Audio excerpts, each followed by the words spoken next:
कांग्रेस के वरिष्ठ नेता और पूर्व कानून मंत्री पीसी शर्मा ने राज्य मंत्री प्रतिमा बागरी के भाई के गांजा तस्करी मामले में पकड़े जाने पर बीजेपी सरकार पर जोरदार हमला बोला है। वंदे मातरम पर छिड़ी बहस और खजुराहो में हो रही मंत्री परिषद बैठक को लेकर भी तीखा प्रहार किया है। शर्मा ने कहा कि पहले मंत्री के बहनोई और अब उनके भाई गांजा तस्कर निकले। अब ऐसे लोगों को मंत्री पद पर रहने का कोई नैतिक अधिकार नहीं है। सरकार को तत्काल उनका इस्तीफा लेना चाहिए और मंत्री की भूमिका भी निष्पक्ष जांच करानी चाहिए। शर्मा ने व्यंग्य करते हुए कहा कि मंत्री का भाई ही गांजा तस्कर हो तो आम आदमी पर कार्रवाई कैसे होगी? नियम कानून सिर्फ गरीब और आम जनता के लिए है क्या? मध्य प्रदेश कैबिनेट की खजुराहो में होने वाली बैठक पर पूर्व मंत्री पीसी शर्मा ने तीखा हमला किया। उन्होंने कहा कि प्रदेश पर 5 लाख करोड़ से ज्यादा का कर्ज है, हर नागरिक पर 60,000 से ज्यादा का बोझ है, फिर भी मंत्री लोग खजुराहो घूमने फिरने जा रहे हैं। विश्व धरोहर देखकर मंत्र मुग्ध हो गए, काम की बात भूल गए, लाखों करोड़ों खर्च कर रहे हैं। ये जनता के साथ खिलवाड़ है। पहले भी कई बार कैबिनेट के नाम पर घूमने गए हैं। नगरीय प्रशासन राज्य मंत्री प्रतिमा बागरी के जो भाई हैं वही गांजा तस्कर है। प्रतिमा बागरी मंत्री, पहले उनके बहनों ही हैं भाई गांजा तस्करी में पकड़ाए।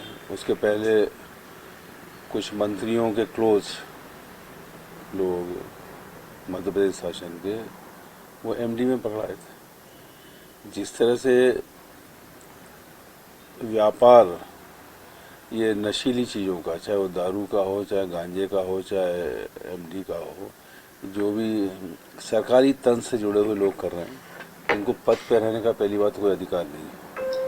और अगर ये पद पे रहते हैं तो जो भी लोग इसमें पकड़ाते हैं उनको भी छोड़ देना चाहिए। गिरफ्तार करने की जरूरत क्या है? जब मंत्रियों के रिश्तेदार और मंत्रियों के प्रिय लोग इस धंधे में हैं तो बचा क्या है? क्या ये सब चीज़ें आम जनता के लिए, उनको बंद करके उनको जेल भेजने के लिए? ये निश्चित तौर पर मुख्यमंत्री जी को एक्शन लेना चाहिए। इस तरह से मामलों में मंत्रियों का इस्तीफा लेना चाहिए।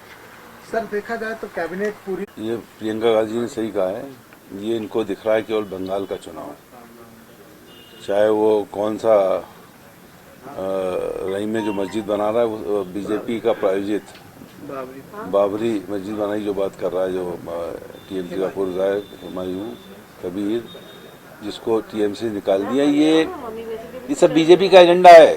ये सब एजेंडे बीजेपी के हैं। वंदे मातरम, आप तो मध्य प्रदेश के भोपाल के विधायकों से ही पूछ लेना, वंदे मातरम गा के बताओ। वंदे मातरम पे जो वहाँ डिस्कस कर रहा है वो वंदे मातरम गीत सुना दे तो हम मान जाएंगे कि वंदे मातरम की बात कर रहे हैं। वंदे मातरम जिसको नेताजी सुभाष चंद्र बोस, जिसको कि रविन्द्रनाथ टैगोर, महात्मा गांधी ने जिस स्थिति में अप्रूव किया था, ये बाबा साहब अम्बेडकर ने अप्रूव किया था, उसके खिलाफ बात करके ये मैं समझता हूँ कि उन राजेंद्र प्रसाद जी, इन सब जो स्वतंत्रता संग्राम सेनानी थे, इनका अपमान किया जा रहा है सरासर पार्लियामेंट के अंदर। मैं समझता हूँ ये चुनाव के लिए इतने नीचे गिर जाएंगे एक स्टेट के लिए, ये कभी उम्मीद नहीं थी। आज बैठक हो रही है। खजुराहो विश्व का पर्यटन स्थल है। जो वहाँ आता है तो मंत्रमुग्ध हो जाता है, फिर वो कोई काम की बात नहीं करता, वो केवल पर्यटन की बात करता है। और मैं समझता हूँ कि एक पूरा तंत्र वहाँ ले जाना। 5 लाख करोड़ से ज़्यादा का कर्जा है मध्य प्रदेश पे, आप और हम सब पे 60-60 हज़ार का। यहाँ पूरा मंत्रालय बना हुआ है, अधिकारी को भी ले जाओ वहाँ कर, और यहाँ सीधे आप निर्णय लीजिए, निर्णय लेके ऑनलाइन एक्शन लीजिए। इसके बजाय लाखों रुपए खर्च करके पूरे अधिकारी तंत्र को वहाँ ले जाना और फिर उसके बाद पर्यटन होना, उन पे जो निर्णय होंगे कोई कार्रवाई नहीं होगी। ये मैं समझता हूँ कि ये मध्य प्रदेश की जनता के साथ एक खिलवाड़ है। आपको नहीं भाई कैबिनेट पर्यटन शुरू हो गया, कैबिनेट टूरिज्म? निश्चित तो इसके पहले भी हुए, मैं कह रहा हूँ ना, ये पर्यटन है, इससे कोई ठोस निर्णय नहीं हो पाएंगे। ये मंत्रालय है काहे के लिए, राजधानी है काहे के लिए? अब वो आगे चल के तो ये होगा कि सब बैंकॉक में लेंगे हम इसकी मंत्रिमंडल की बैठक और वहाँ निर्णय लेंगे, ये भी हो सकता है आगे चल। सर, लगातार देखा जाए तो अब खाद को